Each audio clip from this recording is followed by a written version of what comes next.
Close your eyes for a moment and listen to what's vibrating inside you right now. Not the noisy thoughts, not the hurried desires, but that deeper silence where an old question lives. Why does life seem unresponsive, even when I try so hard? Maybe you've already asked with faith. You've visualized, declared, affirmed, desired, but deep down, something still hesitates. Something still holds back. As if one part of you is ready for the new, and another still clings to fear, to the memory of pain, to a body that protects itself even when the soul wants to move forward. Bruce Lipton gently and scientifically reminds us, it's not desire that transforms your reality. It's the silent belief vibrating underneath. The body is the mirror of that belief. The cell listens. It doesn't respond to mental willpower. It responds to the chemistry of now. When your perception changes, your biology changes, and the field responds. Not to the words you repeat, but to the vibrational state you hold in silence. And that's what few people realize. The universe doesn't obey what you shout in urgency. It mirrors what you live as a felt truth. You attract what is in harmony with your vibration, not your words. Joe Vitale said this, and it may sound harsh, but it's a call to awareness. Because while your mind asks for abundance, your body may still be vibrating fear. While you long for deep love, your frequency still echoes distrust, self-defense, insecurity. And you can't deceive the field. The universe doesn't negotiate with words. It responds to the most honest, raw, and real frequency. And that frequency lives in your body. It lives in your feeling. So what does it mean to do this? It means reaching that rare but possible moment where your intention, your emotion, and your vibration are in unison. Where there's no effort to appear, no struggle to obtain, just a state of presence so coherent, so aligned that the field responds effortlessly. The cell understands. The circuit completes. Reality begins to reorganize because you've stopped resisting inside. You've stopped wanting from the outside what hasn't yet become real on the inside. Imagine your body as an antenna. It doesn't only transmit what you think, it emits what you feel is truth. And that's why many stay stuck, even while practicing everything right. Because behind the technique, there's still conflict, there's still doubt, there's still fatigue. The universe then doesn't perceive intention, it perceives coherence. Coherence between body, thought, and emotion. And that coherence can't be forced. It reveals itself when you stop running from yourself. This video isn't about teaching a new magical technique. It's about remembering what you already know, but forgot, that your body listens to everything your soul whispers. That your vibration is the most powerful prayer. And that when you truly do this, when your entire inner being says yes, the universe has no choice. It responds. It always did. But now, maybe you're ready to hear the answer. There are moments when your mind is clear.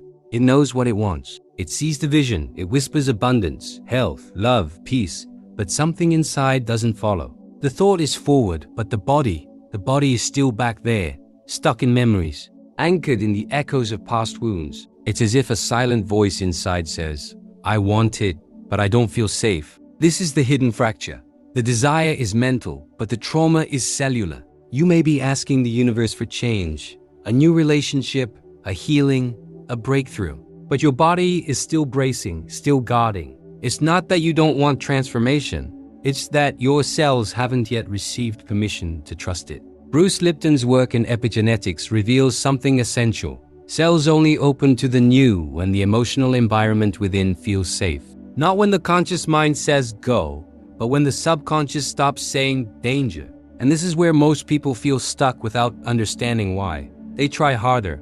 They repeat affirmations. They visualize more intensely. But the result doesn't change because the body hasn't changed its vibration. It's still in defense. And this defense is subtle. It doesn't scream.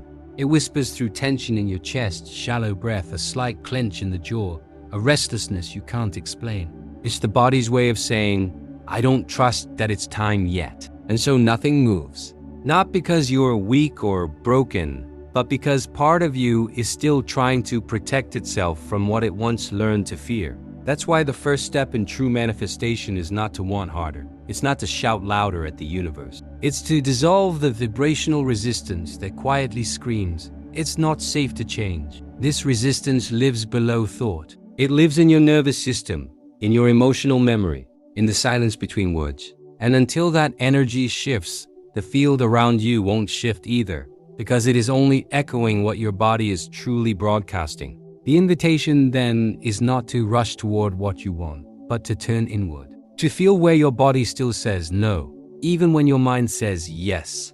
Because only when you meet that no with compassion, with safety, with presence, will it begin to soften. And only then will your inner signal align with what you seek to create. There's a quiet illusion hidden behind many spiritual teachings, the belief that the stronger you want something, the faster it will come. That desire alone, when intensified, creates movement in the universe.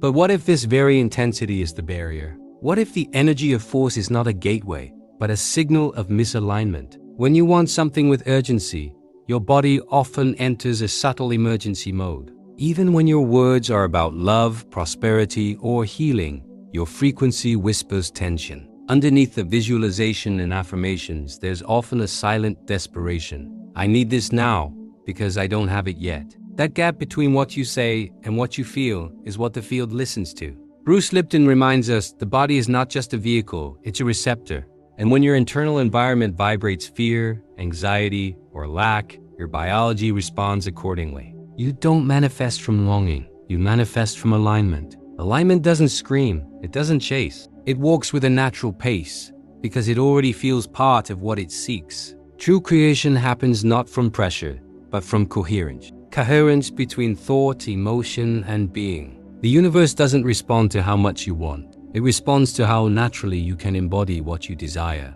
Not as something far away, but as something familiar, already part of your energetic field. When you force manifestation, you activate the nervous system's alert mode. You start to breathe differently. Your muscles tighten, your energy contract. And instead of becoming a magnet, you become a signal of resistance. The field doesn't read your hope, it reads your frequency. And that frequency, when wrapped in urgency, says, I'm not there yet. But when you shift into a state where the desire feels natural, where it no longer comes with pressure or expectation, something unlocks. You begin to act, speak, and feel as if the reality you seek is already within you. And that's when the field rearranges. Not because you forced it, but because you became it. So the path isn't to want more. It's to want less from the mind and more from the heart, to stop trying to control the timing, and instead, to become the version of yourself who would already live that reality, gently, naturally, without effort, because in truth, what you seek is not outside of you. It's already waiting for your energy to catch up. There's a moment, subtle, almost invisible, when something shifts. It doesn't come with fireworks. It doesn't come with applause. It comes in silence, in stillness, when your body finally stops fighting what your heart already chose. That moment is not magic. It is biology. It is the nervous system releasing its grip. It is your cells recognizing that what once felt foreign now feels familiar. Bruce Lipton explains that the subconscious mind learns not through commands, but through repetition and emotion. This is how new beliefs are encoded into your biology. The more you feel something is real, not just think it, but feel it, the more the body begins to accept it as truth. And when that truth becomes embodied, the field begins to move. Because the field is not waiting for your plan, it's waiting for your coherence. Joe Vitale called it zero state, a place where you no longer act out of lack but from alignment, a state where nothing is missing and everything is possible, not because you convinced yourself, but because your entire being is living it as reality. You don't reach this place through force. You reach it by becoming still enough to let the new imprint take hold, to let your energy recalibrate to a higher rhythm. The turning point is not when you finally get what you want. It's when you no longer need to chase it. When the desire is no longer filled with urgency but with trust. When your body no longer questions the change because it already feels safe inside it. It already knows the path. It's already walking in it. In that moment, the field doesn't hesitate. It reflects, it rearranges, not because you asked again, but because you aligned again. The manifestation doesn't come after. It begins when your biology stops resisting. When your frequency stabilizes in the new pattern, that's when doors open. That's when synchronicities arrive. That's when the world starts to mirror your inner transformation. And so, the real work is not to wait for proof, but to live as proof. To let your body become the evidence of a new reality, quietly, consistently, until the old you dissolves, and all that remains is the vibration of who you were always meant to be. Sometimes, The path to deep transformation begins not with grand rituals, but with a breath that interrupts the noise, a pause that breaks the cycle. Because before any change can happen in the field, something needs to settle within. Coherence is not built in effort, it is built in stillness, in presence. In that brief space where you return to yourself and everything else fades, step one is simple but powerful. Stop. Not with resistance, but with reverence. Let the breath come in softly. Let it slow down your heartbeat. Let your body know, right now, it is safe. This 10-second silence is not about silence itself. It's about what the silence allows to surface. A nervous system that calms, a mind that no longer argues, a body that begins to listen. Step 2. Feel the already, not as a trick of imagination, but as a return to a memory. Bring to the surface a moment, any moment, where you felt whole. It might have been brief, it might have passed unnoticed, but in that moment, you were not chasing, not lacking, not doubting. You were present. That feeling is the key. That memory is the frequency. Let it grow. Let it fill your body. Let it remind yourselves, this is possible. Step 3. Speak, not to persuade, but to align. Speak as if your words were vibrations painting the field around you. Say what you need to say, not to beg the universe, but to echo the truth you are now choosing to inhabit. Words like, I am safe, I am ready, it is done, not as commands, but as confirmations. You are not convincing the universe. You are syncing with it. What makes this technique work is not the steps themselves, it's the energy behind them. The field doesn't move because of the structure, it moves because of the frequency. Your words must carry feeling. Your feeling must carry truth, and your truth must be rooted in presence. When that happens, even in seconds, something real shifts. The coherence begins. The alignment starts to ripple, and the reality you once saw as distant begins to feel like it's already here. Your body is not just flesh and thought. It is current. It is charge. It is a living system of frequencies, constantly interpreting the energy within and around you. Think of yourself as a circuit, not metaphorically, but biologically. Every thought is a signal. Every emotion is a pulse. Every action is grounding. And just like any circuit, nothing flows unless the components are aligned. When Bruce Lipton speaks of the biology of belief, he's not just referring to abstract changes. He's describing a real shift in your electromagnetic field. A change in how your cells communicate. A change in how your brain fires. A change in how your heart pulses. These are not poetic concepts. They are physiological truths. Your body, like a circuit board, activates only when coherence is present. Imagine trying to flip a switch, but the wires are crossed. The thought says yes, but the emotion says no. The body wants to move forward, but the nervous system still holds the past. This is why manifestation stalls. Not because the universe isn't listening, but because your inner system is short-circuited. The current can't pass, the switch remains off. Coherence is when everything lines up. Thought, emotion, action, not in conflict, but in harmony. The mind believes, the heart feels, the body responds, and in that instant the switch flips. Not by effort, but by alignment.